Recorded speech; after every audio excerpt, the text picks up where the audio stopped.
I have the privilege of the first plenary speech, and we have called that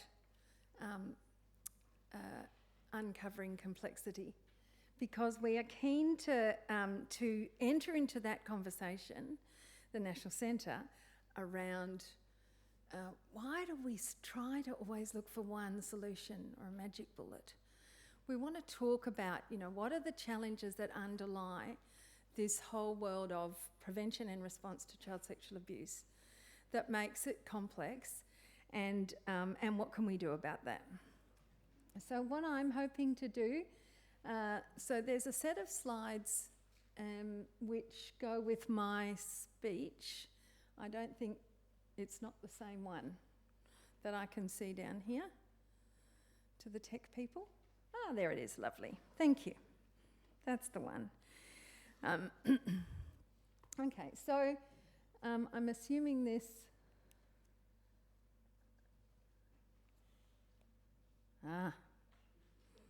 Lovely. We do want to frame all of our conversations in the National Centre with the acknowledgements that make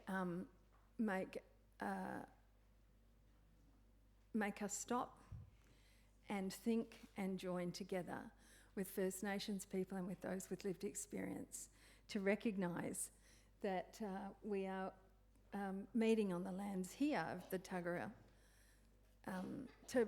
and Yagara people. Pay respects to elders past and present, and to all First Nations people with us today, and also acknowledge those with lived experience who's find themselves joining us, find themselves working through what has happened to them, find themselves in positions to share and create change, and it should never have been that way. Thank you to those with lived experience who are sharing with us. So, some thoughts on complexity today, and we're very keen to get your thoughts from the floor and the panel's thoughts on complexity. How we've approached complexity through our strategy here for change at the National Centre. I'm going to tell you a bit about community attitudes and norms, and language definitions, and some emerging learning from some research that we've initiated, and to talk a bit more about going forward to hold the complexity of space and what it needs in terms of collective effort. And it will frame the conversation with the panel. So what's at the heart of complexity in relation to responding to child sexual abuse? Why is it so complex? We've just heard from Aimee an experience of complete lack of response. So this is some thoughts from us, but what do you think? There is no one solution, but we often get drawn into thinking there can be a magic bullet, or that there is one way. And I have found myself recently speaking about the fact that it's not about this part of the spending in this part of the section, or spending in this part of the section and cutting up the pie to balance the different expenditure that's needed. Actually, we just need to grow the pie. We need to invest in it all. Norms and attitudes within the community contribute to complexity, and I will tell you a bit about that shortly. The rights and structural disempowerment of children was beautifully explained by Aimee when she referred to the United Nations Convention. The structural disempowerment of children and their voices is a real problem that adds to the complexity. Language used that confuses or alienates people and creates a context of stigma. The diversity of experiences of each person in their own personal context, it's not all the same. And every single individual's experience is precious and unique. The configuration of funding streams, which can make access confusing, fragmented, and subject to postcode lottery, that is one of the real challenges in the responses. And Aimee spoke about mental health responses and trauma. The complexity of building the capability of workforces so that they can respond and do respond in a way that hears children and believes them. There are so many workforces, and there's a need for ongoing workforce development as knowledges grow. We don't invest enough in implementation, and then in that circular ongoing implementation, you can't teach people once, you need to keep doing it. What outcomes would we measure? And how do we know that investments are having the desired effect? What are the impact that they're targeting? What do we want to do? I'm not sure we all agree on what we're trying to get to. In relation to prevention, do we agree on solutions? Do we know how to prevent child sexual abuse? And do we agree on how to do it? And in relation to responses to children and to adult victims and survivors, do we agree on where investment should be targeted and how it should be configured? One size doesn't fit everyone. And perhaps the biggest threat and challenge is within the complexity of the family construct and the complexity of what a family is and what child sexual abuse means inside families. What the National Centre has been trying to build, and those of you who've heard from us before will have seen this diagram and picture, and it came through in the work that, in the talk that Kathy also did this morning. We are keen to draw together their expertise and experience across the sector. It's about the research, and it's also about lived experience expertise, and it's also about cultural knowledges, and it's also about practitioner wisdom, and it's also about policy and design wisdom. And our challenge really is to find ways to bring those conversations together, and that's what we're attempting to do, both when we meet, we have our online webinars and things, but also when we grapple with the work that we're developing, and also when we plan this session. Individuals and communities can be both knowledge producers and knowledge users. So the Here for Change strategy seeks to lean into the complexity and tackle the system issues in a way that doesn't lose individuals and their unique experiences. And if you haven't had a chance to look at Here for Change, it's the strategic plan for the National Centre, and it's you know, with the credit to the board, has really grappled with complexity. And what we've done with Here for Change strategy is try to eat the elephant one bite at a time with annual plans to start to work towards keeping the complexity front and centre and not jumping to individual solutions and advice. So there are two areas of complexity I want to touch on briefly. One is the community attitudes and norms, and the other is language definitions. So this slide is going to stay up for a minute, and I don't know if any of you sit in front of your televisions with your phone in your hand, just so you can check, oh, whatever happened to that actor?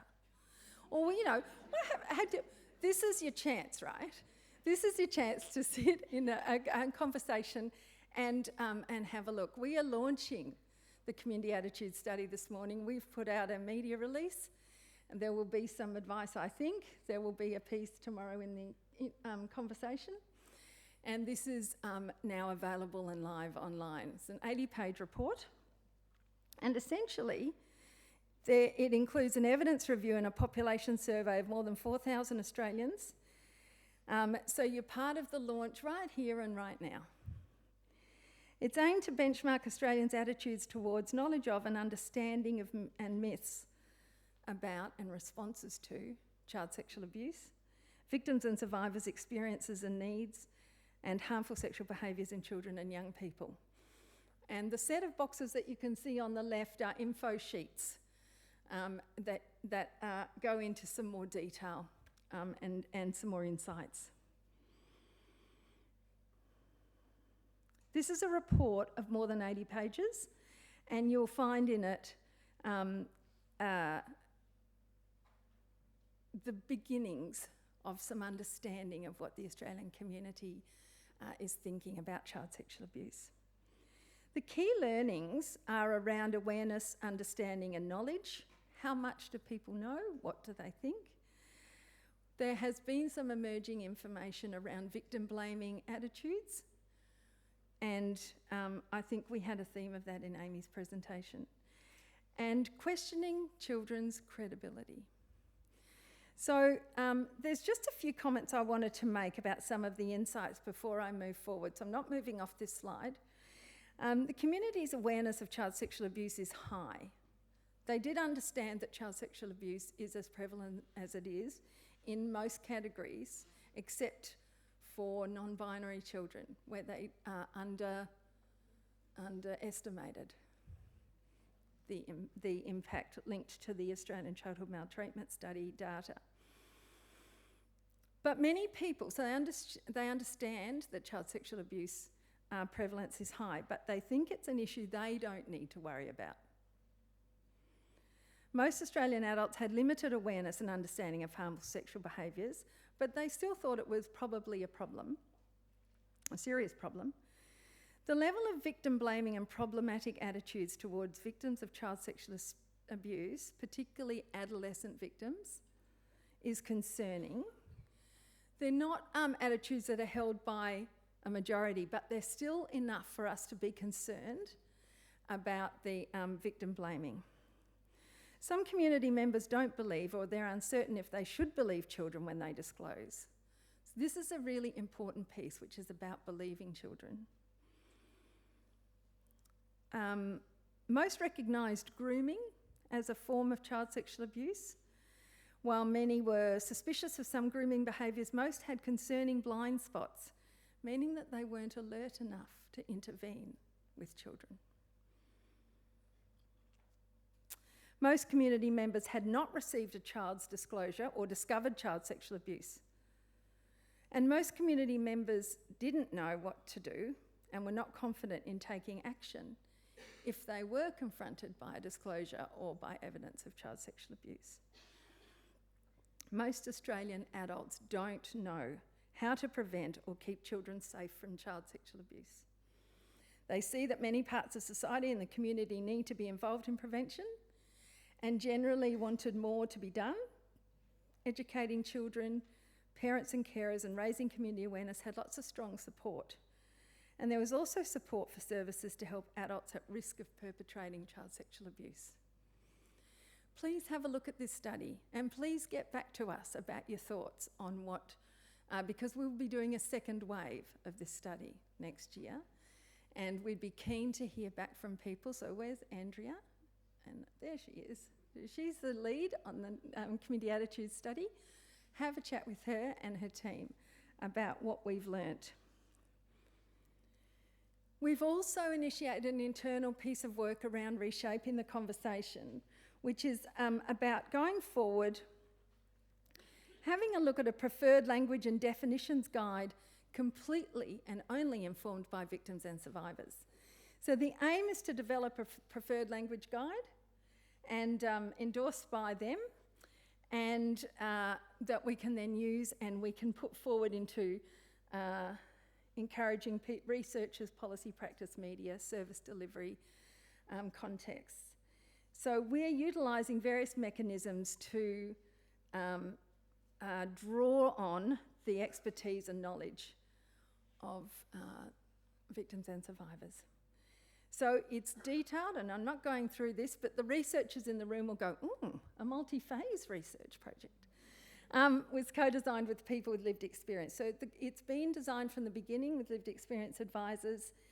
There's been a development of a compendium of current child sexual abuse related terminology, terms and definitions, workshops to define these, a questionnaire with more than 100 people engaged with it, end user questionnaire on the utility, that's the media researchers and so on the utility of the guide, and then we'll produce it, and the team will produce it. Now, if you have a look here, there's a whole range of feedback from those who've participated in the first questionnaire. And I wanted to share this with you because of the power of the knowledge that's coming through for this Delphi study, which is still in its multi-phase, but has gained some really strong support from the victim and survivor community who's participated in it. And there's a second set of feedback. My favourite is the short one. Thank you for listening to us. We're very pleased that this has been such an important piece. And I guess from a concluding point of view, a key concern for victims and survivors throughout the research project is how words can never truly convey the severity or traumatic impact of their experiences of abuse across their life. So we recognise that words are never enough, and I think it's really important to say that. In accurately defining child sexual abuse, we can make the act visible, understandable, preventable, criminal, and treatable. And that's what we're trying to do here. The overall value of definitions related to child sexual abuse is derived from the practical utility of the definition and its ability to be operationalised. So when children, adults, parents and families and communities know what constitutes child sexual abuse, they will be more empowered to act. And we certainly see a link between the community attitudes and norms and the kind of vague, not sure what to do, and what could be drawn through this study as well. The most impactful words, whether accurate or not, have the ability to shape social norms. So going forward from here, before I invite the panel up, it's an invitation to contribute our collective thoughts together and our collective effort. So I guess what we're doing here is drawing together what we're learning, turning the learnings into opportunities to engage and explore the complexity of what we're working in. Extending the knowledge generation through expanded partnerships and this ongoing conversation and synthesis of knowledge, and sharing it and then sharing it again and keeping that talking going. Recognising the disconnect and lack of joined up approach that can impact on implementation. It's one of the real challenges of our beautiful jurisdictional nightmare that we live in between federal, state, local governments, about how we kind of connect the joined up approaches, particularly in responses to people living with trauma. We're very keen to highlight an example for you around some great leadership from the National Office for Child Safety and their work through NOUS on minimum practice standards as an example of trying to bring together and implement some high-level standards for organisations when they're undertaking this work, dovetailing with the work the National Centre's sharing this week on intersections between all the different types of standards and accreditation, and because service providers in the room know the complexity of meeting all the different standards. And so there's a piece that we're launching this week which gives you a guide. If you cover it off in this one, then you'll also cover it off in this one. And the last one is just turning our collective minds together to measuring outcomes. That is personal lifelong healing for all Australians. We need to think about what it is, what's the outcome that we're looking for, and keep our eye on healing.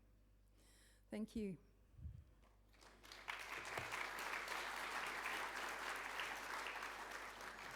Now, I'm just going to invite the excellent Aimee back up first to join the panel, reminding you that Aimee's talked about herself in a way that they're really, I don't need to reintroduce her, I'm sure.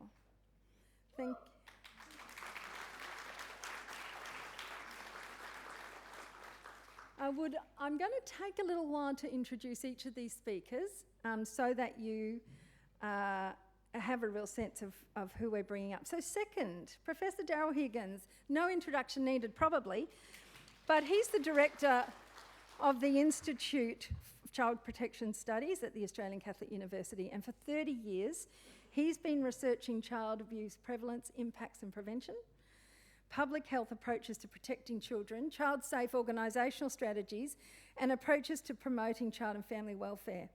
He was a chief investigator on the Australian Child Maltreatment Study, which was the first national study of the prevalence in Australia of child abuse and neglect and its health outcomes. That study, as you know, demonstrated not only the high prevalence of child maltreatment in Australia, but also how it increases the risk of mental health and health risk behaviours across the lifespan. Please welcome Fiona Cornforth. She's a Withathi woman from the far north East Cape of Queensland, with roots in Zenadeth Cares. And how do you say that one, Fiona? Malulgal. Malulgal, thank you, the Malulgal Nation. Thanks, Fiona. She's gained experience and perspectives in education, leadership, governance and business development at home and globally, and in all spaces shares a message of celebration and gratitude for the greatness of ancestors, elders, and the ontology and authority that holds individuals, families and nations. Welcome, Fiona. She's currently the lead. She's been one of the founding members of the National Centre as the CEO of the Healing Foundation, and is now the inaugural director of the Centre of Aboriginal and Torres Strait Islander Wellbeing Research at the Australian National University. So please welcome Fiona.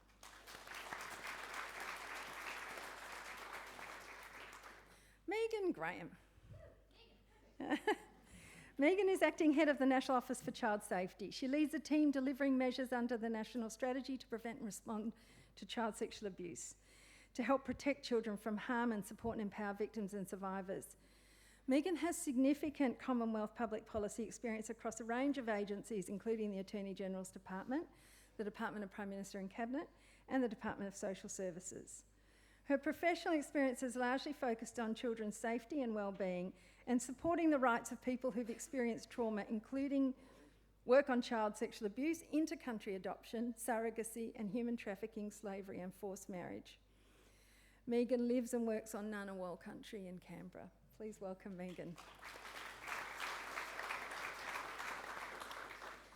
Pooja, Dr. Pooja Savuka, are you here? Oh.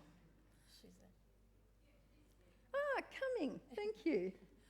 While she's coming, she's worked across 3 universities over 20 years, including the University of Sydney, the University of New South Wales and Griffith University.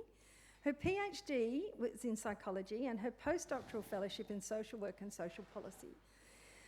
It was during this fellowship that her work in child protection began, where she reviewed 120 cases supplied by the then New South Wales Department of Community Services. In 2016, she began conducting research specifically on child sexual abuse, and after conducting a systematic literature review on the basis for policy and practice recommendations, she developed an online CPD training program on culturally informed and compassionate service delivery. Across her career, she's taught over 10,000 students in psychology and research methods and has been involved in multiple projects and teams that allowed her to develop skills in structural equation modelling, logistic regression, semi-structured interviews, focus groups and orthoethnography. She left academia in 2020 after the pandemic and used her voluntary redundancy package to build a new system to transform academic publishing after experiencing racist and sexist gatekeeping. Please welcome Dr. Pooja Savuka. And we had Alison Gill joining us from Bravehearts, who was unable to make it, so we're very delighted to have Dr. Deirdre Thompson joining us. She's a clinical psychologist with 30 years of clinical experience in Australia and the UK, working with victims and survivors of trauma and abuse. She graduated from the University of Manchester and has a doctorate in clinical psychology. And she's also completed specialist vulnerable witness forensic interview training through the Centre for Investigative Interviewing in Australia. She's the Director of Therapeutic and Support Services at Bravehearts, ensuring that the organisation is delivering trauma-informed support to victims, survivors of child sexual abuse, as well as young people engaging in harmful sexual behaviours. Please welcome Deirdre.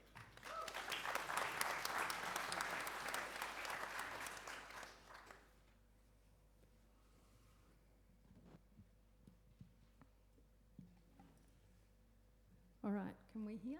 We can hear.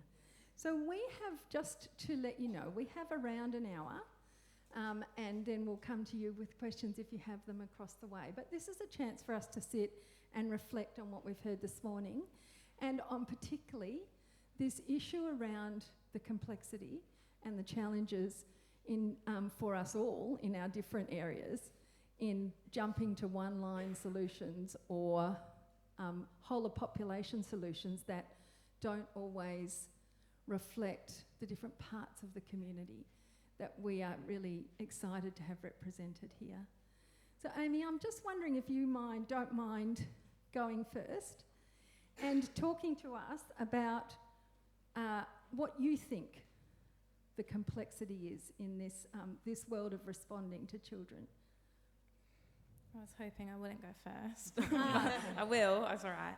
I think for when I think about my experience and children that I've worked with, it's a lot of like places and departments and organisations working in silos. So they might address a little bit of it here, but they can't do it all, and they'll go here, here, and here. And we see this, I think, labelling of children as being complex or their behaviours. And for me and for other kids, what then happens is, everybody's kind of got an excuse to not do anything because they're too complex for us. They can go there.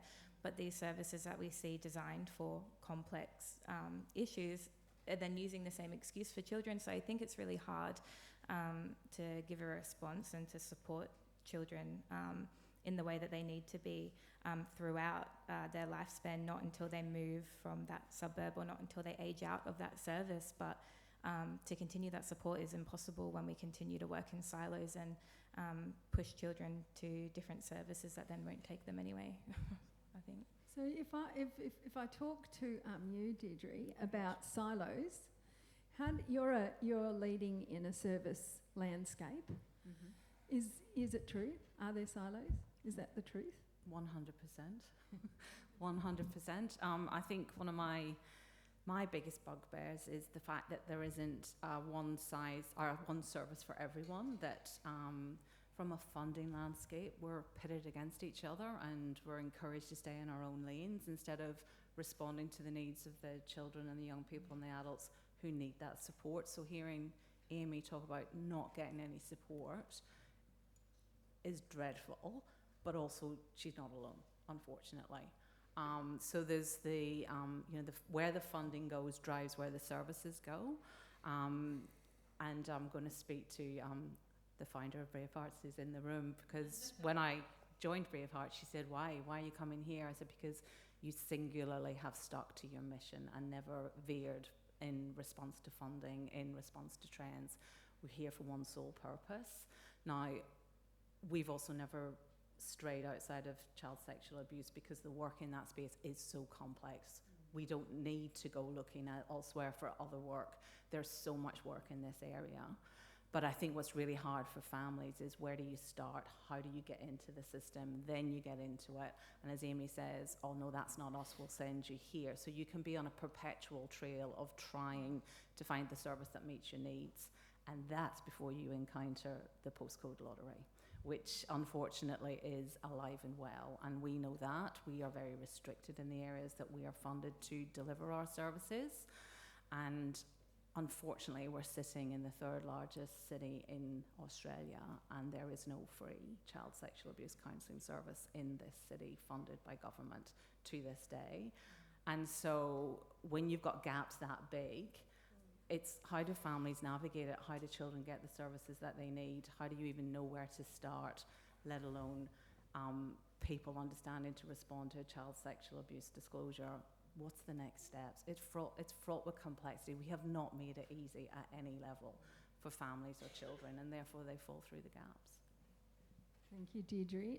And we are, I'll just do an ad on the telly, about a conversation tomorrow that we want to have around the system and the complexity in the system at that level, and looking forward to that. But I just might go to you, Daryl. What did you learn from the Australian Childhood Maltreatment Study about responses? About responses, how people felt like when they disclosed, how they were responded to? Yeah, responses is a really tricky question. We've got some further analysis coming out about this very soon, so it's under review, so I can't kind of say too much about it.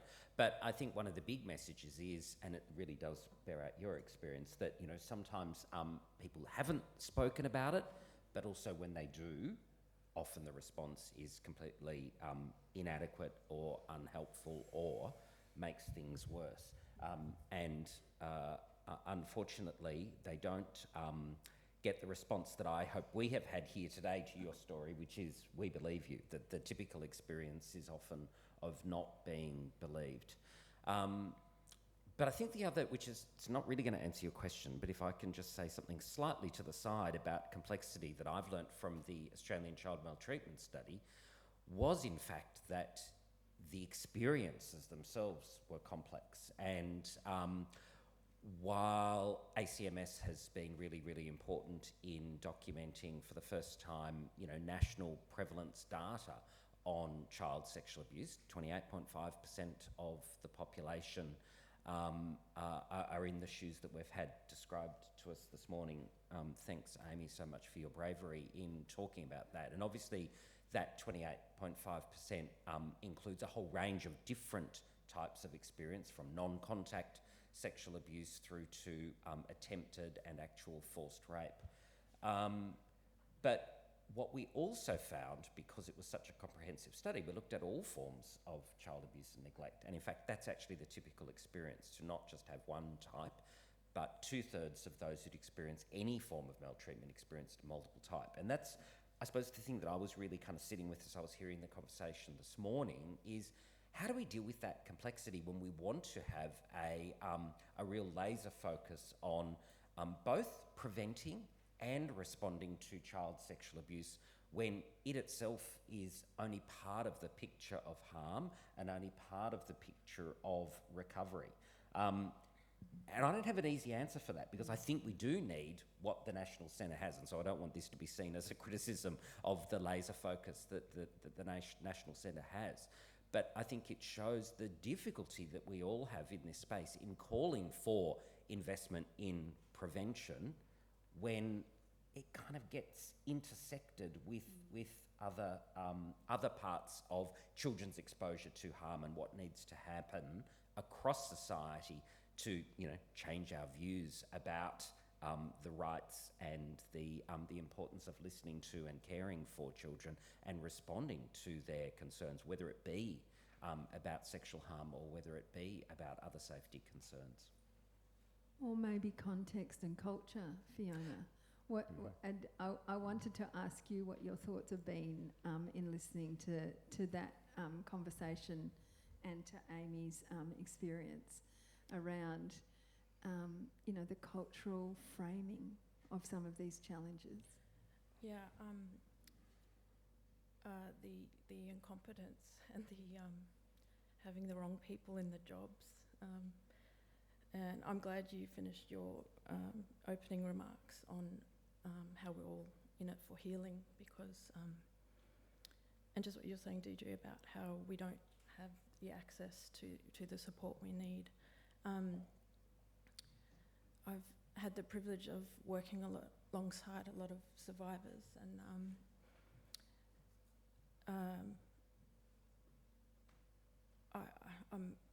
I say it's a privilege because I get to carry what I've learned to continue to inspire me, especially on days when you don't want to get out of bed. You're just burnt from it all. But what they've done, just to speak about it really briefly, is become their cultural selves again. So there are beautiful stories where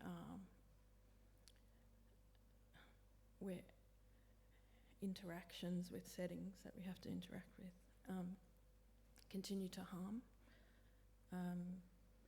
Just as you've spoken about, Aimee, and there's little acknowledgement or recognition of that as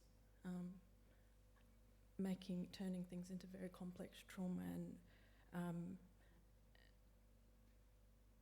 tipping people over the edge. And it's so look, what's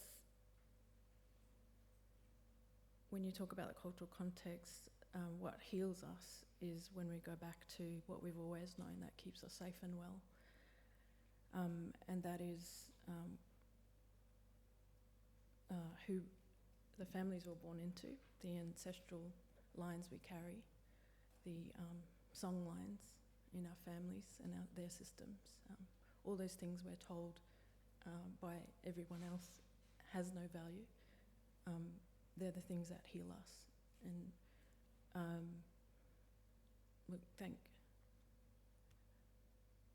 the powers that be for that, because I was also particularly touched by what you said about being forced into resilience, and some of the funding stuff talks about, I've been on grant assessments panels lately, and some of the people assessing the grants are saying things like, oh, they don't talk about resilience training enough for these children or these women or these survivors, and it's like the incompetence, the people who aren't pretending to be on the journey that aren't on that journey. We were taught that we go through life with these beautiful baskets of information and knowledge and tools and resources, and we're constantly taking things out that don't serve us anymore and putting new things in. And if you're not doing that, you're behind. And how are we doing that for our workforces? How are we making them accountable for having the best knowledges, being so up to date? And when you talk about complex, yes, the pie has to grow, but we can't afford to let people suffer while that pie isn't growing. And so, we had a very small pie to play with at the Healing Foundation, and what we ended up having to do was talk board to board, talk executive to executive about how you run a ruler over all your policies, processes, procedures, and protocols in your organisation to make sure they're anti-racist, and to make sure that survivors, anyone who interacts with that system, can say that they're healing, informed, and not causing any more harm to people. And it was just so surprising to me how often the people that were supposed to be beneficiaries of these organisations weren't involved in setting the terms of those policies, processes, procedures, protocols.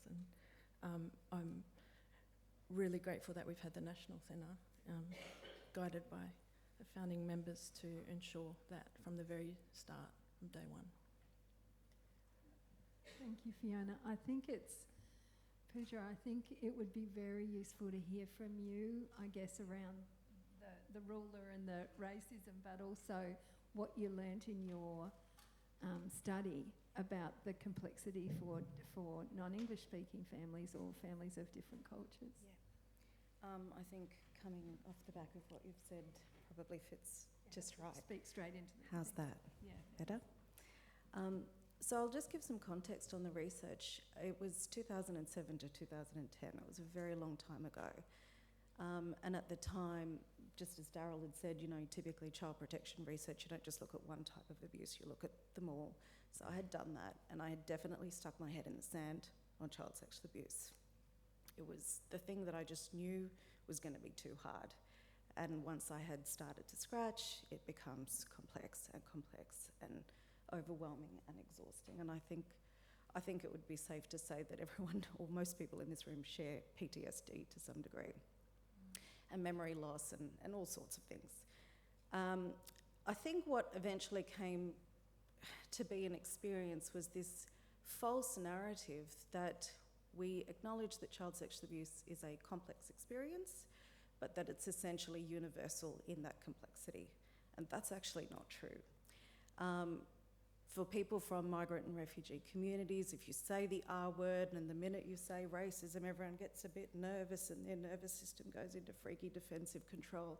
But it's true, and it's an additional barrier to disclosure. It's already hard to speak up, to be believed, to receive proper help. But one thing that sort of is sitting on top of the shoulders of these young people or adult survivors is this: as soon as I speak, I know you're going to think my entire community is abusive. all Indian men are abusive, for example, or, you know, whatever. And so there's this just additional pain and trauma that stops people from speaking. So I think the thing that came out of that was people are very good. They always look for research experts to, you know, what does the data tell us? And people will look for the objective numbers. And I think because of how much silencing there is in the space, we need to be actually very cautious in our relationship with numbers and not use that as the impetus to say, oh, well, look, the size of the problem is massive, we should do something about it. Actually, it's kind of irrelevant. The child's right to safety, unconditionally, is the impetus for addressing things. So having that flip, it's like, yes, it's useful, but careful where you lay your attention and your energy. The other thing I forgot, because I have memory loss, I'll circle back to. But yeah, I think it's just, I think racism is the key barrier for migrant and refugee communities. Starting to speak without the microphone myself, but you know, you did highlight this issue about what it means to speak up and what it might do to harm families, and we know that perpetrators use that to silence children. Megan, what are you thinking about sitting in a role that's about sort of a national perspective, and the, you know, with having National Office for Child Safety came into existence following the Royal Commission, and so there was certainly a lot of links to recommendations for the Royal Commission and weaving a response to that. So what are some of the challenges for you in the complexity as a senior bureaucrat? Oh, I don't know if I self-identify as a bureaucrat, but I suppose I am one. And I just want to acknowledge that I'm here as a government representative, and I sort of speak to everybody with humility in that position, knowing that governments have harmed people in this room and continue to do so. For me, I work in the government because I like to fight from the inside and try to make systems better for people, and use what power I do have to make that better. As Leanne said, the National Office for Child Safety was a recommendation of the Royal Commission into institutional responses to child sexual abuse. And I think that recommendation was one that really acknowledged complexity and thought that if there was a national body, there would be a place where it is people's job every day to come to work and to think about how those systems are interplaying, how states and territories are working or not working, how they're working with each other, what the Commonwealth government is doing, and how we can all do better together. It's not an easy thing to do. I think someone's already made reference, Leanne, to the Federation and how difficult that can be, that we don't have one single system of government. We've been in existence for 6 years, and we've already been in 3 different Commonwealth government portfolios. We started out in social services, we moved to Prime Minister and Cabinet, and now we're in the Attorney General's portfolio. I think that represents that it is not one portfolio's issue to solve, and that sort of builds on what Aimee was saying earlier, that the way that our systems are structured are siloed, but this crosses health, education, mental health, policing and justice, so many different aspects, and there is a risk that when it is everyone's responsibility, as it is, people start to think that it's not their responsibility. So what we're trying to do, I think, every day is to pull that together and work to try to reduce some of the complexity, to reduce it for the workforce on the ground who think, what are all these different things that I'm responsible for? Who should I be talking to? How do I share information within different sectors and across jurisdictions? But it is a challenge. I think I probably feel like I hit my head against a brick wall most days, but I like to think that every time you hit it, you make a little crack. And through that crack, maybe we can push through. Some days I don't know. You get a bruise. Thank you, Megan. I think that what we've been doing is kind of traversing between the individual experiences and the more sort of global or sort of systemic challenges. We've talked about silos and fragmentation. We've talked about the challenges of not understanding the cultural context, both for its power for disconnection between our current systems, and also its power for healing, right? And as Fiona spoke about before. But if we stay in this space, I think there's been some themes through all of what people have said about the responses individually to children. And if we could just, I'm going to come to you first, Deirdre, and ask everyone to talk a little bit about what you're thinking that, from your perspective, workforces need in order to respond now while we're waiting for the system and the pie to grow, to respond now to children.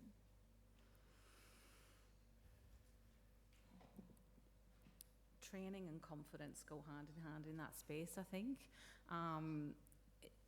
The workforce almost reflects what you put up in your study earlier around that level of confidence to know how to respond. We know we will believe. I think that's what the basis we start from at Brave Hearts.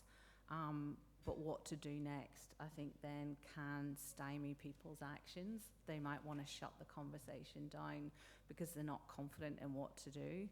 And that can be any member of society, doesn't have to be practitioners. And, all too often we hear about that one trusted teacher who that child went to is often that person that they went to and they responded and they actually did the right thing, they believed and they acted.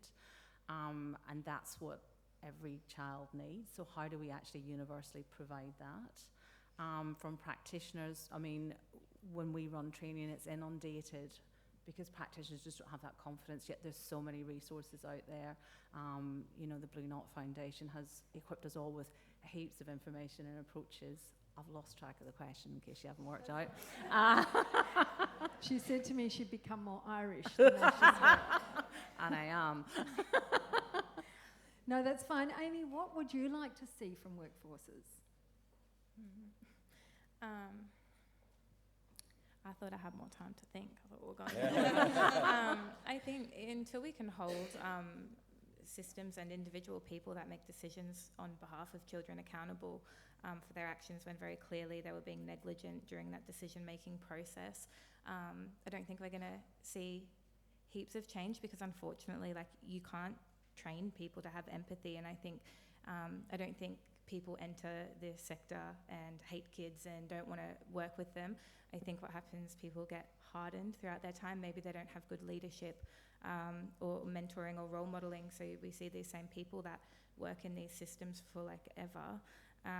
And they're the same people that are causing a lot of harm for children. So I think that training is definitely a major thing that we should have for everybody.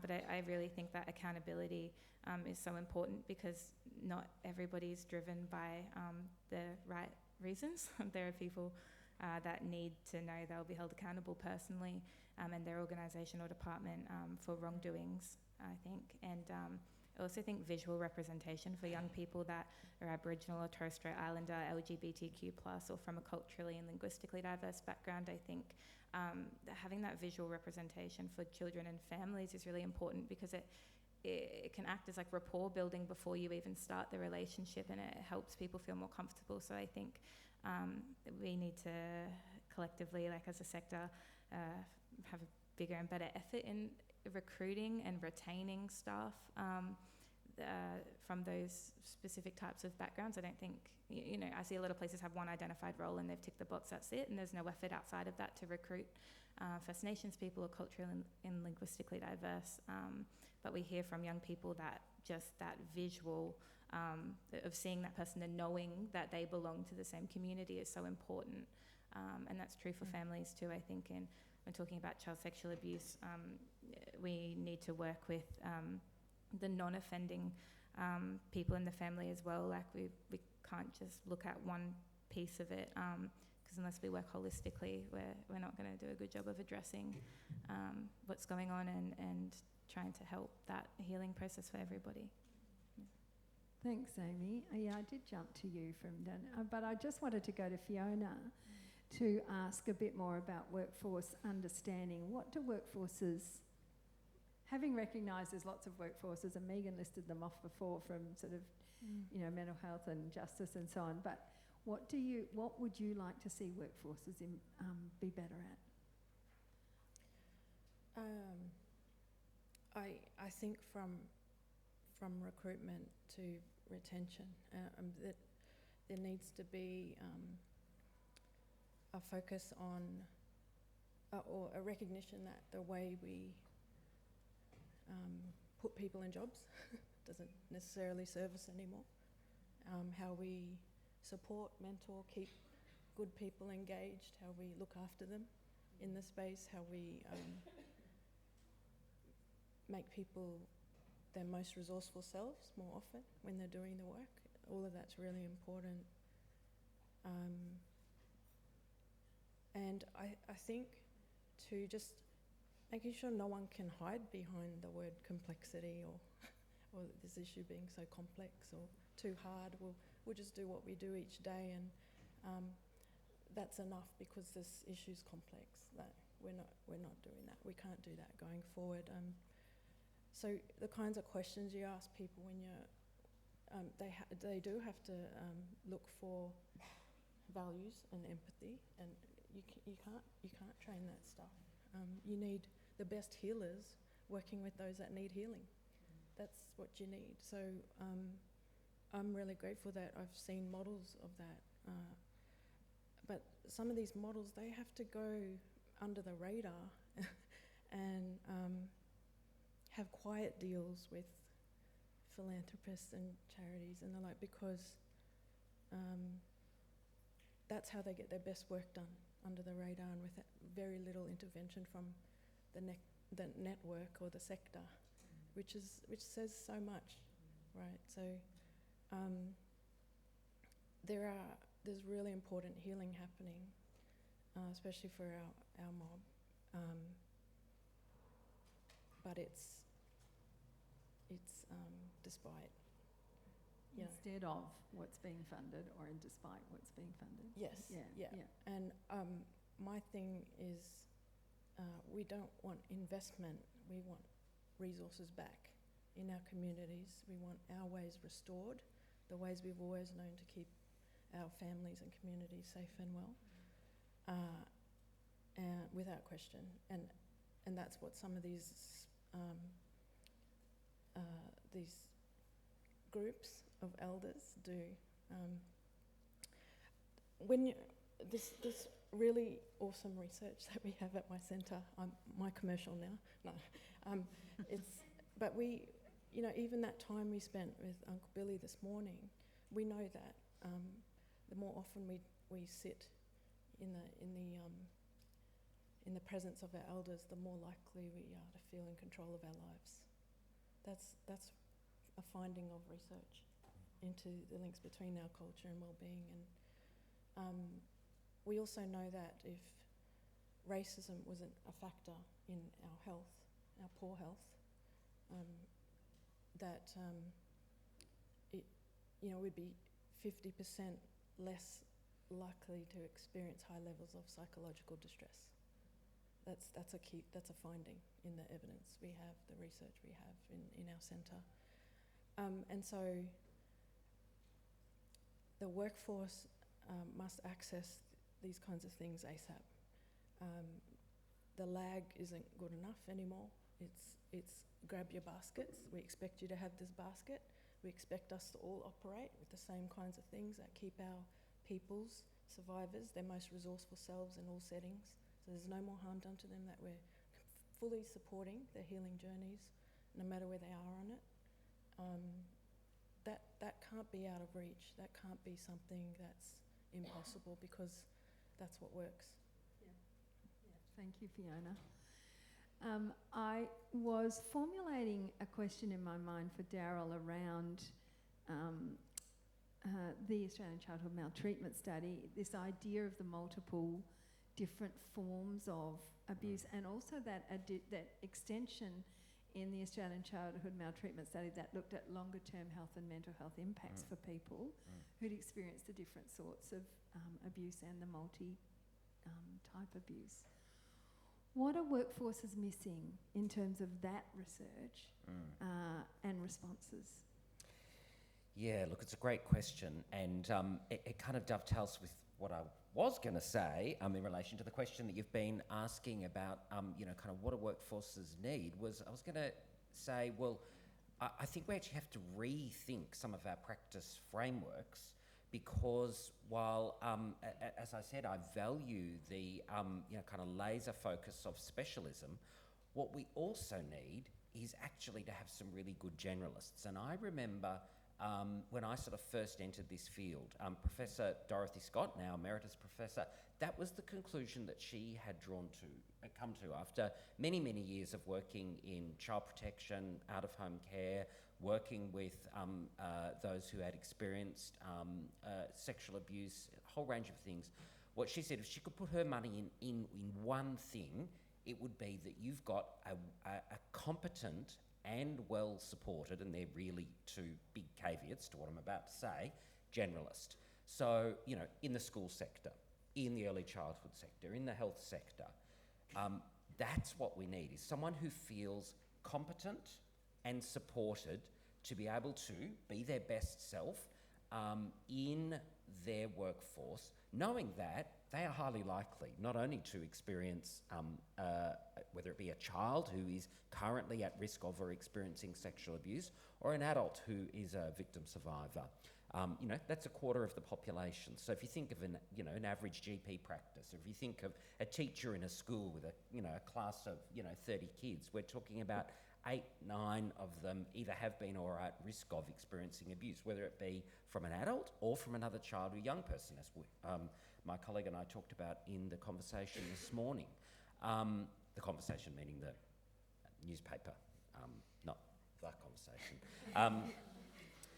So, I think it's complex, that we do have to be generals, but that maybe means for then those who hold that really specialist knowledge, how can you convey that to those who are working in those generalist settings to support them to make it part of their responsibility? I think that's actually how we can give life to some of those things you were talking about, Megan, about how do we make it everybody's responsibility without it becoming nobody's responsibility, because, I'm not specialist enough to be able to deal with that. But it might mean then that person who's that frontline worker, be it an early childhood educator, be it someone in a maternal and child health service or a GP clinic or whatever it might be, that they can get on the phone and get the support for them to provide the right kind of response, rather than sending everybody else to this myriad of different service options that we might have, which are also needed in their own right. But how do we kind of traverse, if you like, that gulf, if you like, between specialists and those more accessible places where most families are, where most children engage, to really bring those together. That resonates with what you said, Deirdre, about there being actually no specialist child sexual abuse response services in Brisbane, for example. Pooja, what's the journey for people from multicultural backgrounds, migrant refugee families in this kind of context? So seeking help is huge, and I always say that if you've got someone from a migrant or refugee community showing up at your door, it's a big deal. So it's not a case of, hello, how are you? It's, hello, how are you? It's like you need to understand the gravity of what's been lived through by the time they show up at your door, and not take that moment lightly, because it could be a very critical window of opportunity you miss, where they go, I don't feel seen, I don't feel heard, I don't feel supported, I'm out of here. And it just fails to acknowledge what's been lived through to get to the point where they say, I'll maybe give that a go. So more recently, I developed an online program, CPD program, for service providers working with migrant and refugee victim survivors. So I've got it from both perspectives, using information about lived experience and then translating it to, okay, well, how does the service provider now meet this as best as possible? And I think, you mentioned the word confidence, and I thought everyone loves, 3 letters, so I've got my 3 C's. My 3 C's are competence, confidence, and compassion. And I think they grow on top of one another. So the more competent you feel, the more confident you feel, the more compassionate you get to. And I think compassion at that point, you actually stop being so meticulous about the detail, like you've got to do X, Y, and Z. You just reach this sort of general level of, you're all good. Whatever we can do, whatever I can do, whatever you can do, and you stop paying attention to a level of detail, that it moves from that tick-boxy service provision to just genuine care, love, which is really what that person is needing and looking for. However, humans get tired, and compassion fatigue is a real thing. So just because you hit the top doesn't mean you're not going to fall from that place, and there needs to be a lot of support structures in place for workers so that they're not going, the responsibility's all on me. I've always argued that it's equal. Worker and organisation hold equal responsibility for that role. Thank you. And Megan, I'm going to come to you and ask you about the One Talk at a Time campaign in a sec. Because I'd just like us to move, so we've talked about workforces, and I'm just wondering, workforces are made up of people who live with an experience of child sexual abuse, as we know, but also of community members who have particular attitudes and norms, and also who have particular training and so on. What do you, having overseen the development of the One Talk at a Time program of work, what do you think the biggest challenges are and complexities are in the community for making change, for changing the conversation around child sexual abuse? Thanks, Leanne. For those who haven't seen it, One Talk at a Time premiered last October and was in cinemas, TV, online and on radio up until the 30th of June this year, and there's other promotional materials that sort of support that. But it was a series of ads asking people who play an active role in the lives of children, whether that's parents, carers, kin, but also teachers, coaches, to start conversations about child sexual abuse. It was based on research that I think quite closely mirrors some of the outcomes of the community attitude study that we'll probably hear more about. And it really was aimed at those people who know child sexual abuse to be an issue, to think it's an important issue, but to think they really don't have anything to do with it, and don't have any role to play. So it wasn't an advertising campaign that was aimed at any of us, and in its development I had to keep thinking, this ad is not for you, because we would be in the very small percentage of the Australian population who are considered advocates, which means we are all people who are willing to talk about child sexual abuse with other people and say how much we care about preventing it and responding to it, and not shying away from that issue. But about 70+% of the Australian population, the adult population, through our research, were placed in a sort of wishy-washy camp of people that did care about it, but could easily be sort of convinced that talking about child sexual abuse is morally the wrong thing to do, that it could harm children further by scaring them about, the world's not perfect and there are people that you maybe can't trust. Those people were so uncomfortable with even the idea of thinking about child sexual abuse that sort of mere mention of it might make them turn away and disengage.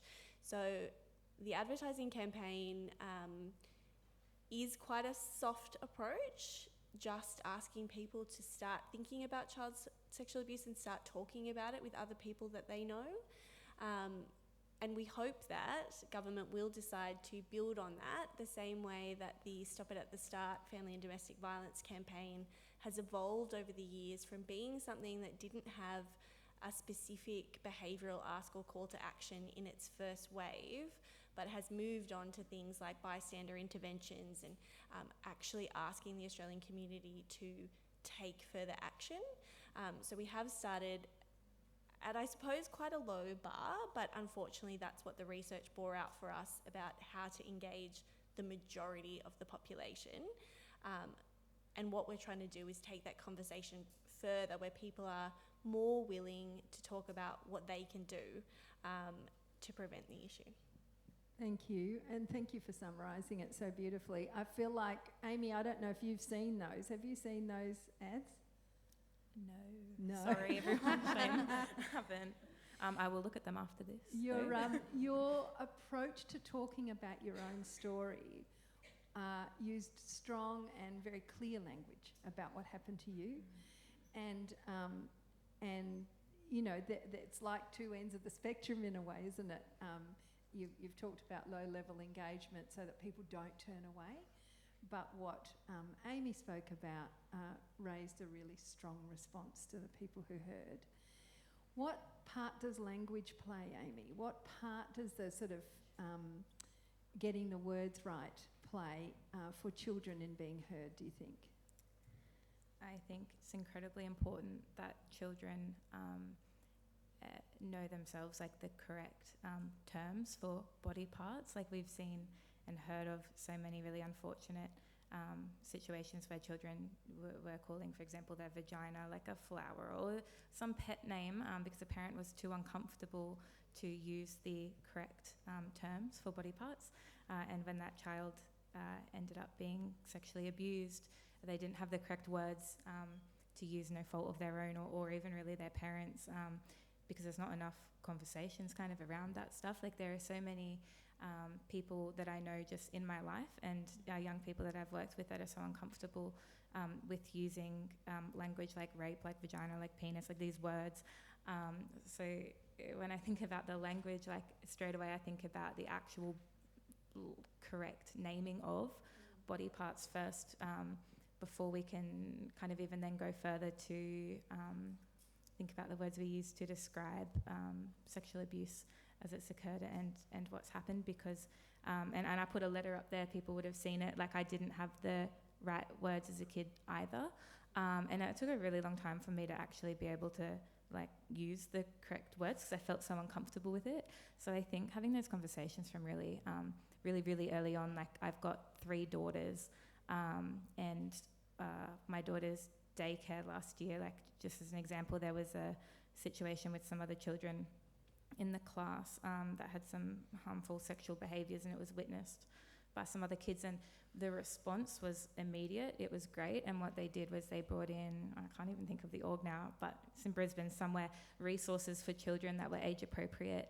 And what happened was a lot of parents were really upset with that, so they let the parents know first, like this is what we're doing, like this is a program. I had some books at home, like My Body, My Choice, a couple other ones for the girls that I took into the daycare as well, because I was like, hey, like these could be good. Daycare loved them, but some parents really didn't want their children, one, knowing that language, and 2, even talking about that type of stuff. And it's a kindy class, this is 4 and 5-year-olds.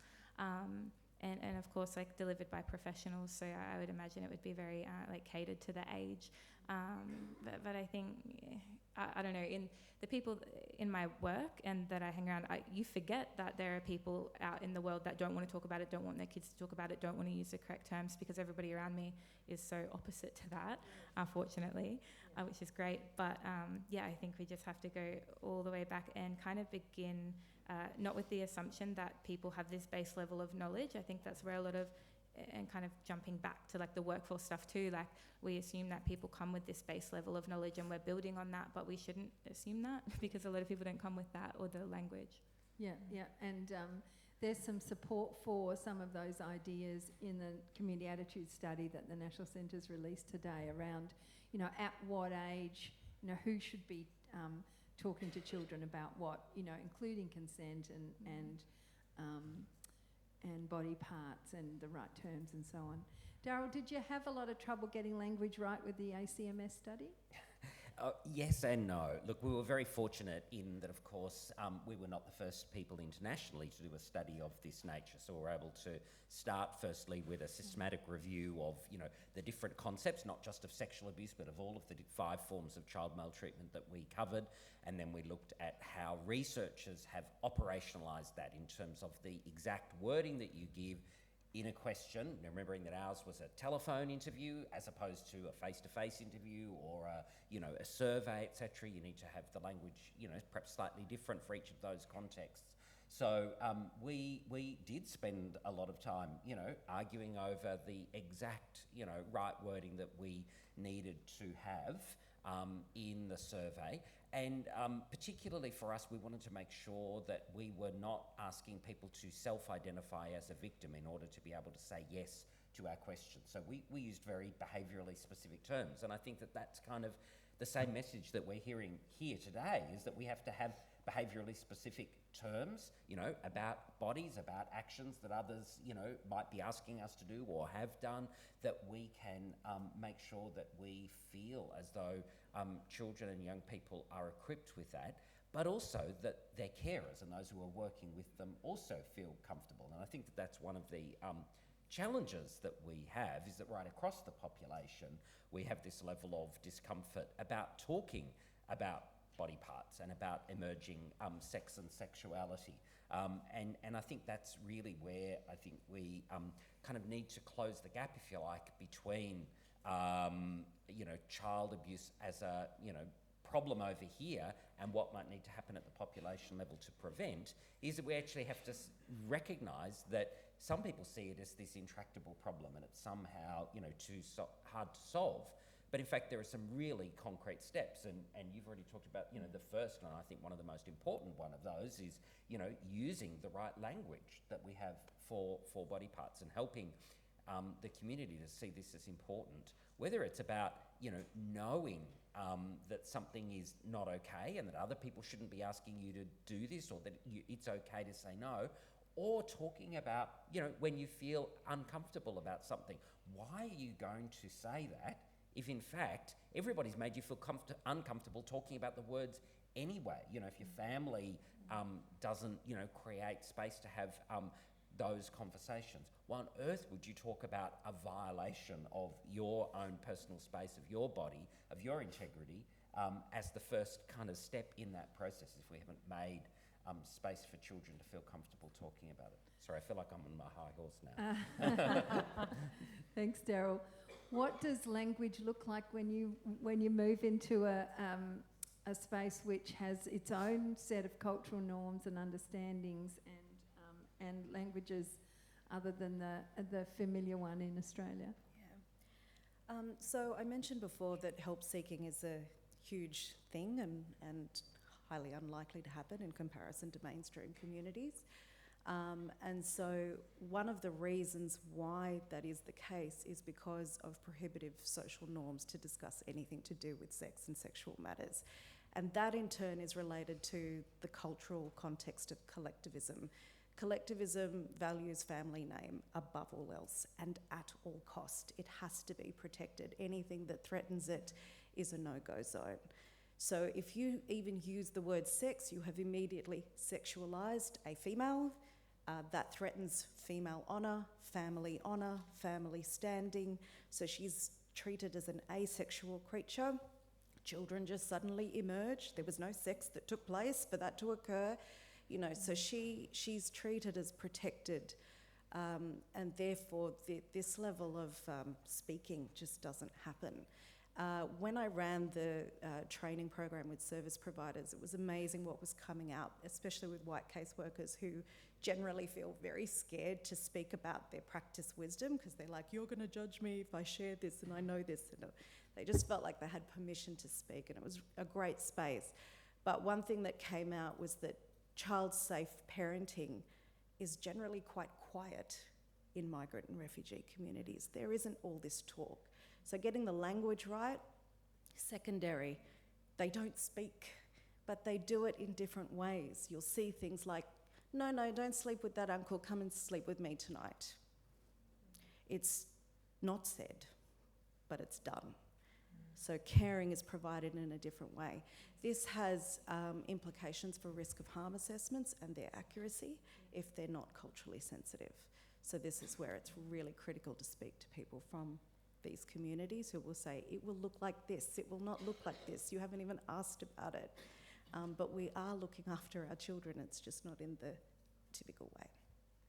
Thank you. Fiona, do you have some thoughts about that? I could see you nodding as you were listening around language and the use of language and the dominant sort of language in Australia, and how do we grapple with the complexity of what we're talking about, particularly in the context of First Nations communities with the language?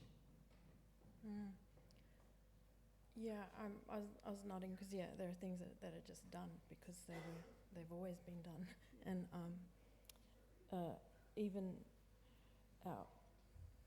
spending time with elders, they all bring different viewpoints, experiences, stories, all to teach, but to remind you of your worth and who you are as sovereign kings and queens of this land. So, as one of my elders says to me a lot. And look, that's done quietly, but I love that. Our journey at the Healing Foundation to try and, to work towards launching something at the Press Club called Make Healing Happen, and giving people not just a call to action, but the knowledge and tools to be healing informed in their approach. It was about beautiful, quiet conversations with survivors, with those who had the experiences to teach all of us,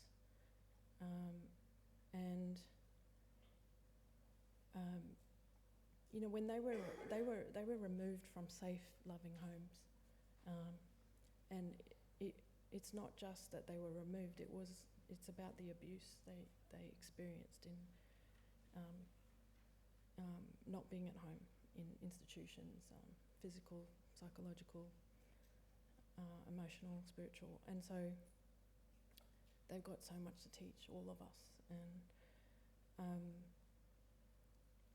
but they also highlight the strengths of our people, that we've always looked after each other, and it was the outsiders, that the risk and the shame lies with the settler colonial project, the colonial project, it's not with us.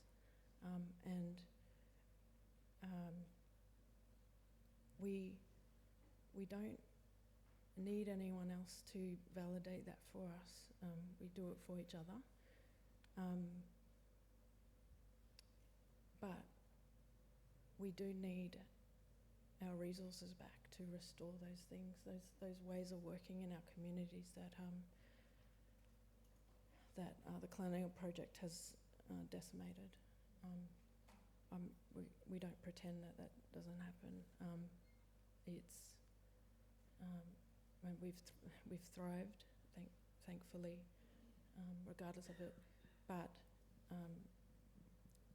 those models I talk about, where there's healing happening across the country, with the most incredible impact, the ones that they're untouched, and people have just given them the resources back and said, we know you do this work better than anyone else, sometimes in the world. So that's got to happen. That's got to happen more. The drawing us back into hope, which I think Kathy spoke about this morning, and into healing, I think just creates a galvanising force to sit with the complexity and the bruise on your head, Megan, about hanging your head. What stands out to you, Deirdre, coming to you as a service provider? What stands out to you in terms of what creates healing and what creates hope? I think back to the language part as well, having a shared language where we can have conversations across communities where sex is so stigmatized. It's a normal part of our healthy development. It needs to be contextualized within that model that's the same as every other developmental feature a child grows up with. But around healing and hope is having access to support that works for you, so that not one size fits all. It doesn't have to be a clinical therapeutic model. It doesn't have to be an intensive period in your life. We see children who come in and we assess them, and the trauma impact is relatively low because they've been fortunate to be in a very supportive family and have a horrendous experience. But what we know to be true is that we have to walk alongside each and every person and not assume that we know what they require or what they need, but to be responsive and to be agile. And through that shared collective knowledge at an individual and a community level, we're going to find the pathways that will lead to hope, that will lead to healing. But also recognizing that healing journey, you know, it's very individual, and that's not trite. Everyone in this room knows that. But I do think sometimes, you know, we get pressures to deliver outcomes that meet certain frameworks, that meet certain contractual obligations.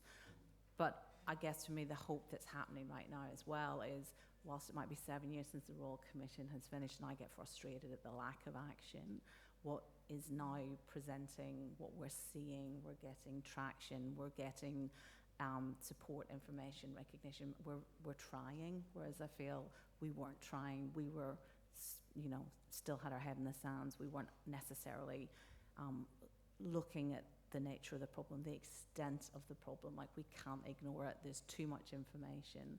And I just want to see, though, I mean, someone said we don't want investment, and I understand that, but for me, I do want investment in the actual supports that children, families, community needs. It's not just a give more money to specialists. It is, everybody needs to be better educated and supported, and so that children feel that there's an environment where they can speak up, where they can feel someone will believe me, where they feel that there's hope for them, that there's that one person or a collective who will help protect them and move forward together with them.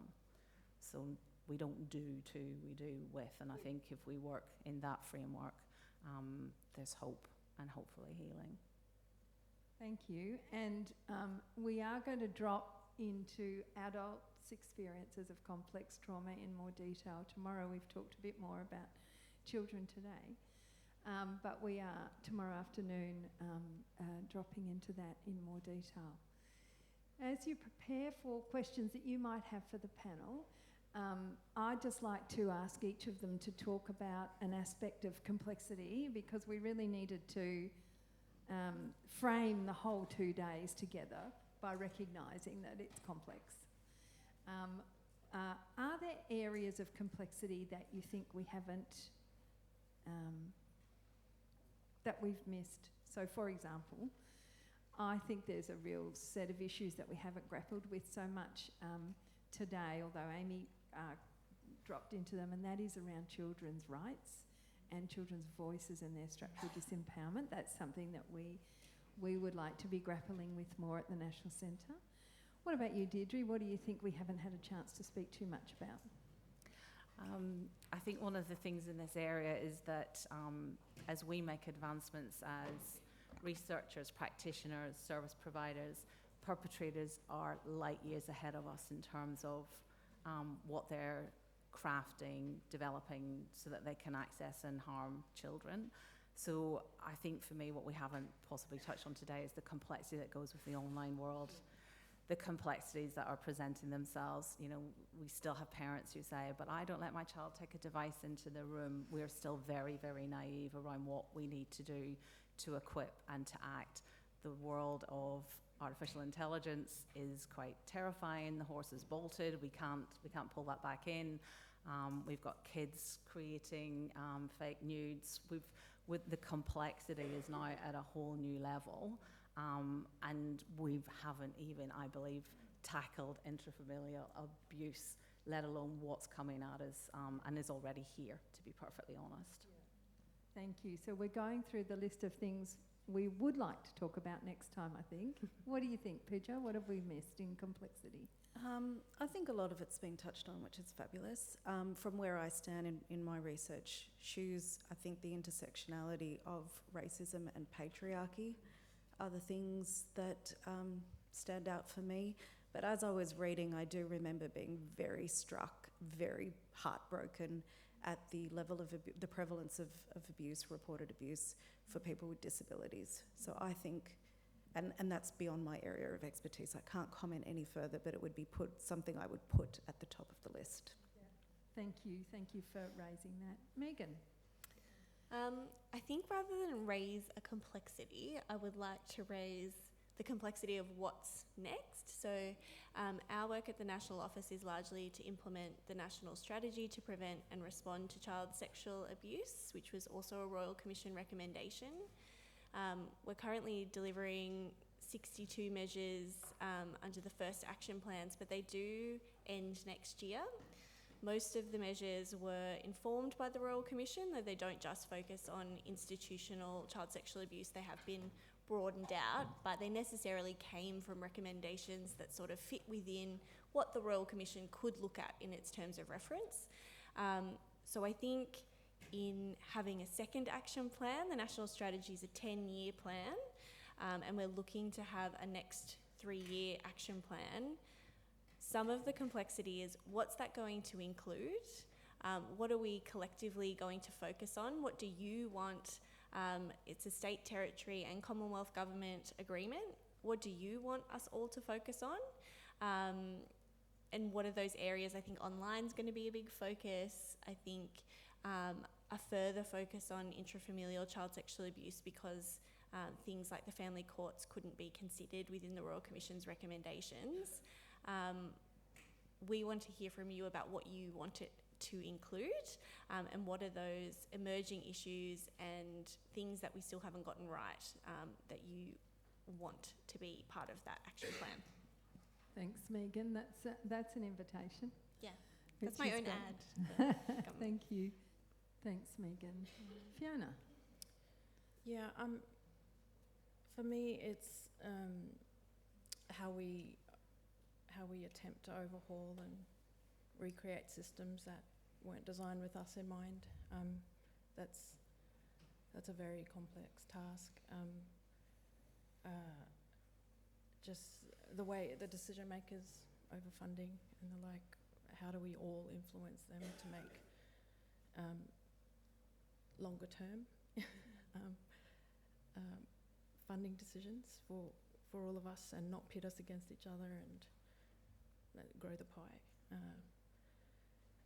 And it was me that said, DG, that it shouldn't, and to clarify, it shouldn't be seen as an investment being made in our communities. It should be seen as give us our money back, give us our resources back.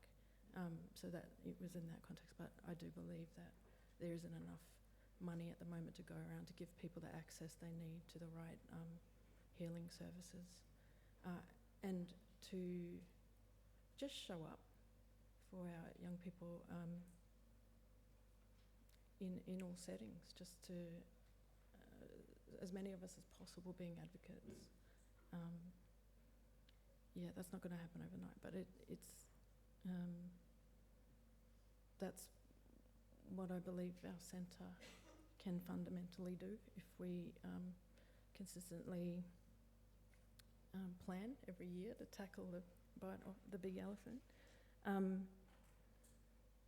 The other thing I was thinking about is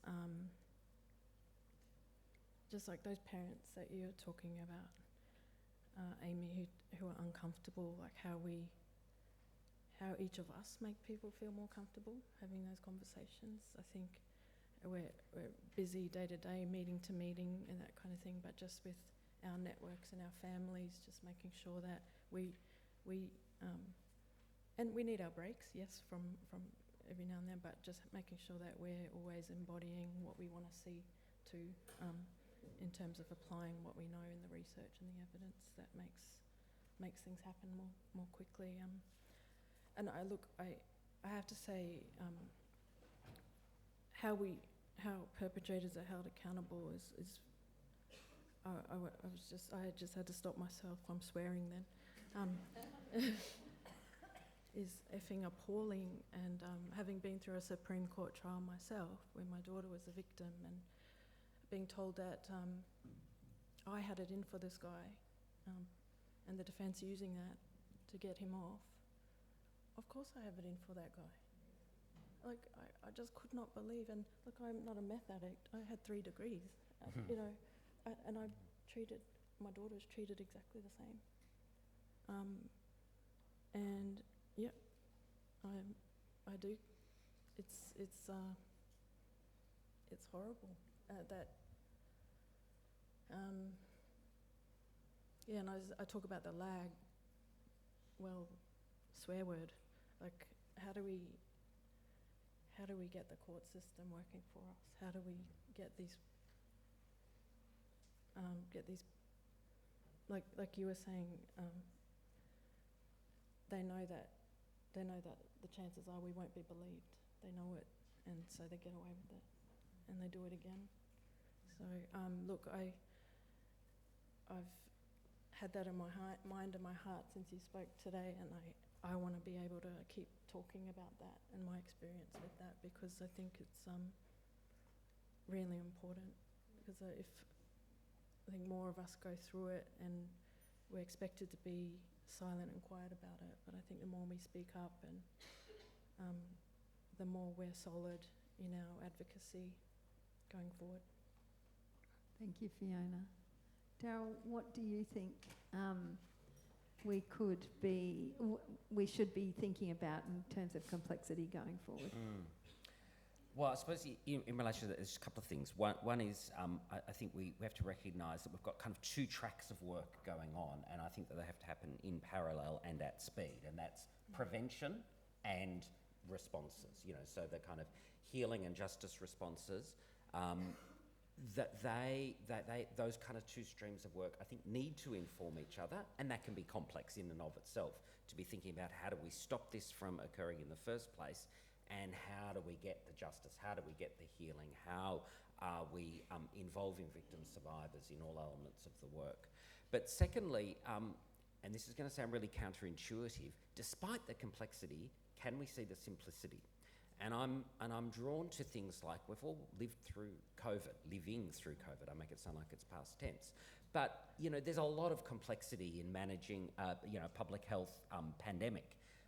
And yet we were able to still have some clear messages come through around get a vaccine, wear a mask, wash your hands, stay home when you're not well. You know, 3 or 4 really clear messages to the entire population that said, yes, despite the complexity, there is a simple message here about what we have to do. And I think that we perhaps haven't yet landed on what the child sexual abuse prevention simplicity is, despite the complexity. And so how do we all get on board with the right language, appropriate to our, kind of different communities and their different needs, so that we're on board with that. You know, we've done it in relation to, tobacco and smoking. We've done it in relation to, car fatalities. We've managed to find out what are the kind of key messages that we need to be able to do. Not that we've solved those problems completely, but we've certainly seen some real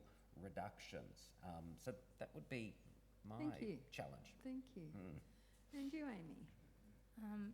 2 things. Again, accountability. I know I've said it heaps, but I truly think until we can hold people that had the information in front of them and had the ability to make a better choice and actively chose not to, until we can hold those people that work in the systems and the system itself, being like child protection, policing, the courts, accountable, I don't believe we'll have a massive change, because they continue to do the same things and get away with it. Like, I mean, I sued them for like $1 million and the staff's still employed. Shit's like crazy. That they would rather, continue to keep and this is a bit blunt, like low-level people employed, than to write a letter back and say, yes, we believe your complaint. Then it would have been done, right?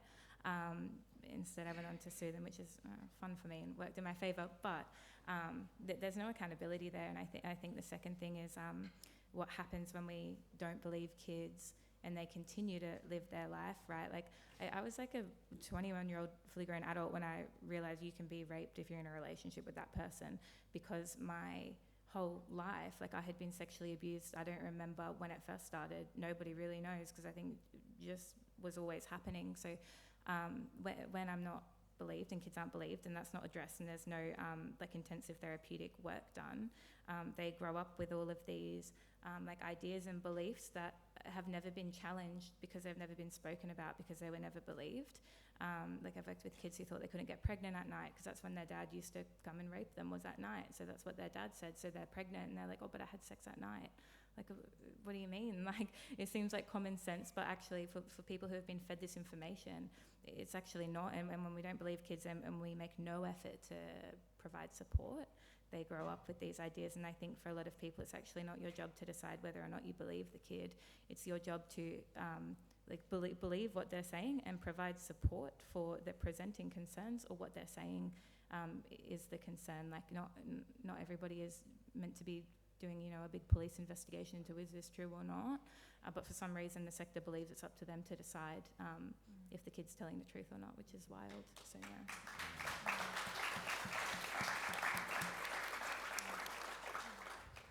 Now thank you, Aimee, and we have 10 minutes until lunchtime. We have asked you to sit still for a long time and recognise that. So we do want to wind this up. And we have traversed a lot, as you can see, in the last hour and a half. But are there questions, and we kind of mean questions rather than speeches? That would be Robbie up the back, who would like to... Has someone got a microphone? Thank you.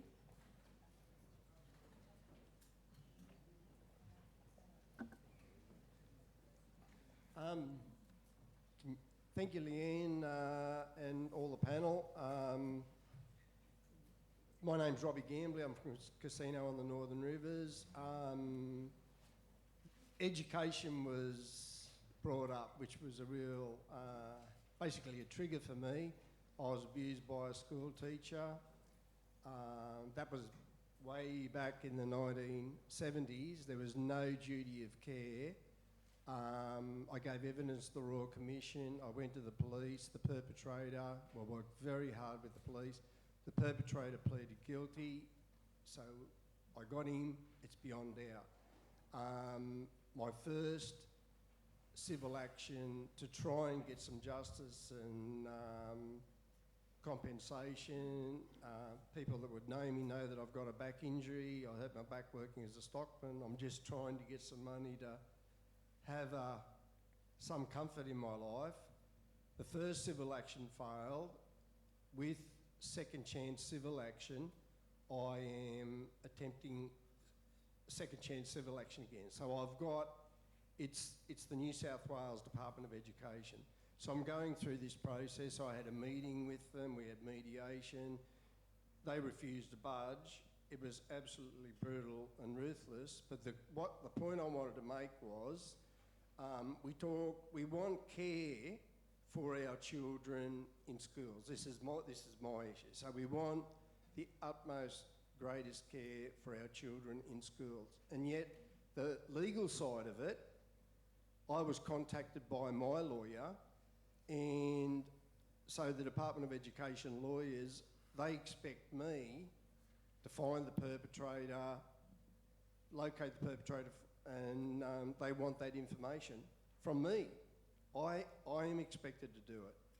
So that was a complete trigger, as if I want to hear that or deal with it or anything. And I just think the complete ignorance from those legal people. The Department of Education has to be improved, but surely the legal people have to have some compassion and moral justice to work in a better way. Thanks, Robbie. And the complexity of the justice system, I think, you know, what Robbie's raised, and also rural Australia, you also raised right at the beginning, but those are other areas that we need to grapple with, don't we, in the sense of complexity. Are there other questions or comments? up the back there. Hi, my name's Mary Rose. I don't really know the question I want to ask, but I guess listening to all of the conversation, I get a feeling that we're talking from a child protection, child safe, social work kind of frame, but a lot of the healing happens in mainstream health. Oh, no, let me re-say that. A lot of the treatment happens in mainstream health.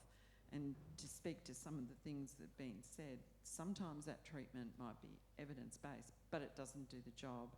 And there's, again, a very, very big gap between child services and getting, for people who may not have access to money, again, the postcode lottery.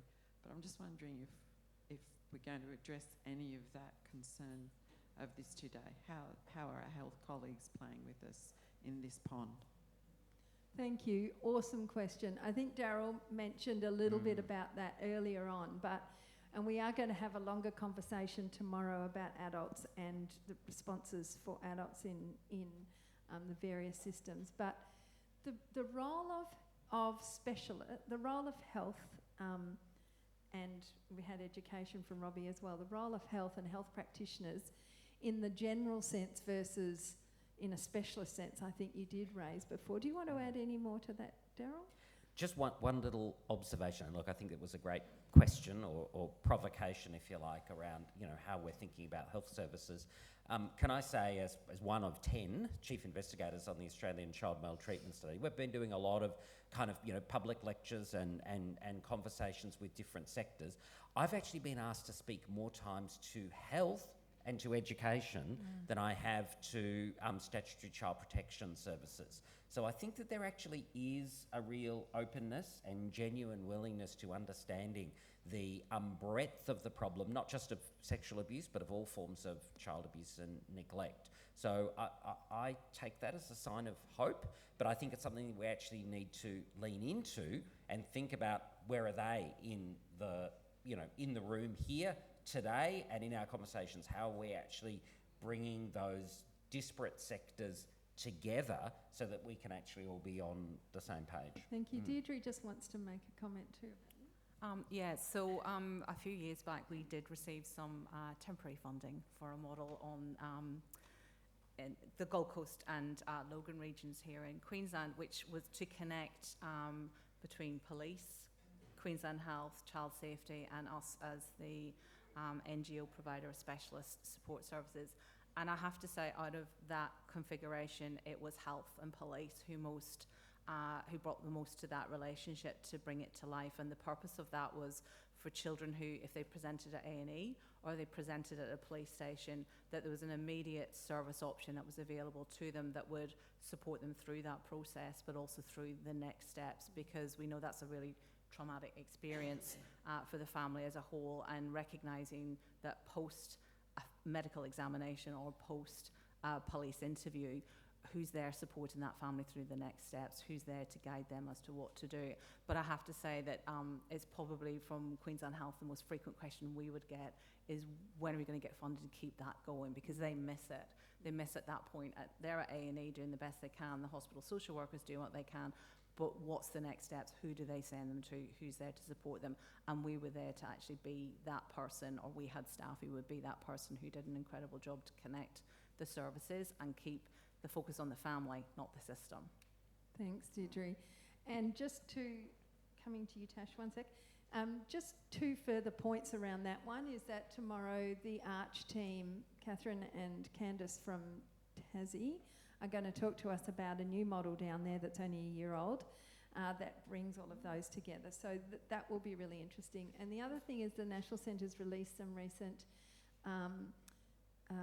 resources for primary healthcare workers, particularly GPs, around child sexual abuse and sexual violence in adults.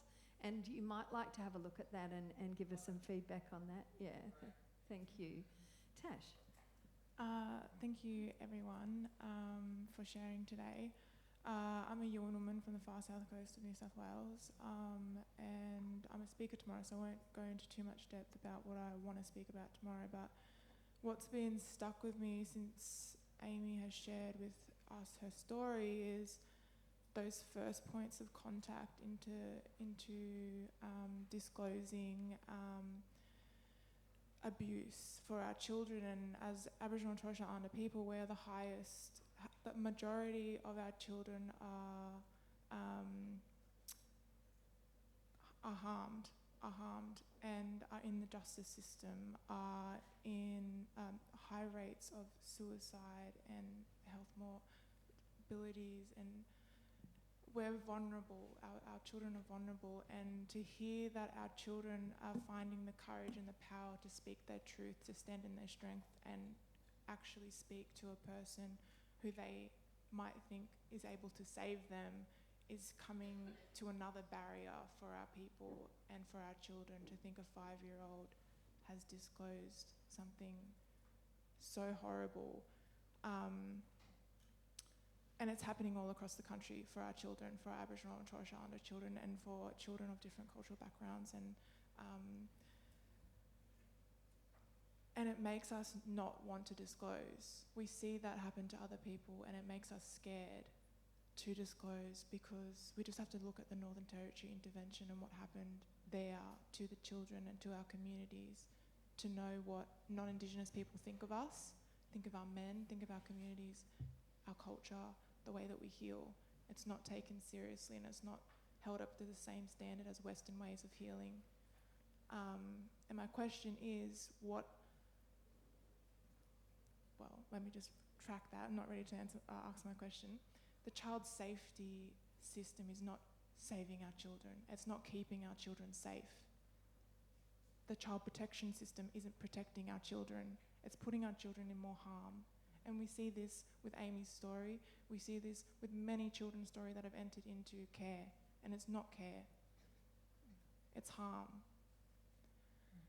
And Megan, you are working with the Child Safety Commonwealth government, and you have power. And I know the relationships between state and territory and Commonwealth, because I've worked in the APS for 7 years. And the Commonwealth has the power to make change, to put pressure on states and territories to make change, to call out people that are in our systems that are further perpetrating harm. So I want to know what the plan is to action. What's the action? What's the plan of action to put these people out of their spots? There's people in this room probably that have caused harm to our children. And they are going to work every day, getting their paycheck, causing more harm, going home and not thinking about it. So I want to know what the call of action is to our children. What is the call of action to our children? Thanks, Tash. I suppose I'm going to give a really unhelpful governmenty answer, which is we work in the Attorney General's portfolio on the National Strategy to Prevent and Respond to Child Sexual Abuse, but that is a separate plan to Safe and Supported, the National Framework for Protecting Australia's Children. That's led by the Department of Social Services.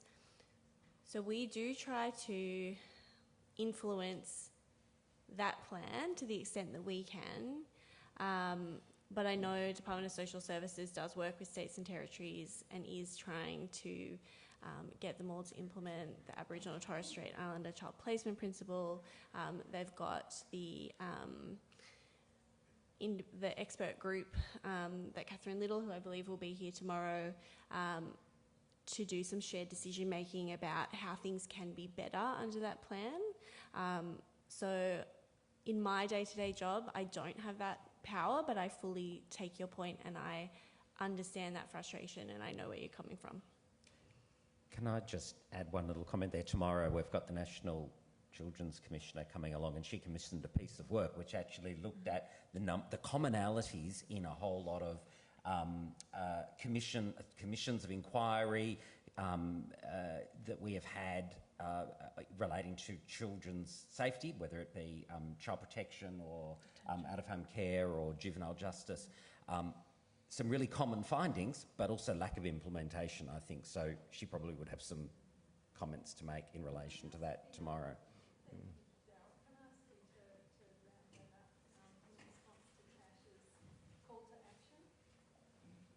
I think what you're asking for, Tash, is how do we hold people accountable now, like from now, from today? Who's going to do it, and when are they going to do it? Yeah, I'm looking for those answers too. Yeah.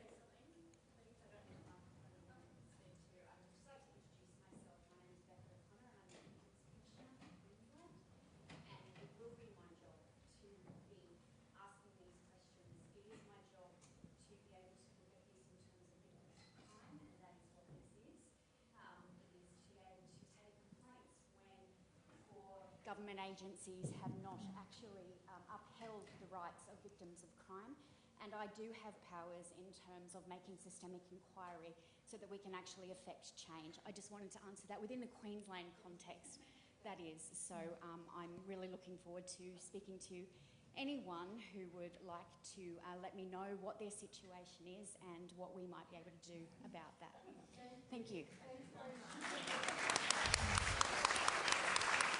So I would like us to recognise that we've been sitting here for 3 hours and we've been engaged in a really important conversation. Firstly, please thank the panel, Aimee, Daryl, Fiona, Megan, Pooja and Deirdre. Thank you so much. We have some gifts for you guys as you come off, and they might look weird, but they're actual blankets, picnic blankets for enjoying the sunshine. And so we have a good hour and 10 before we gather again in here. So please take your time, enjoy the lunch next door, have a break. Thank you.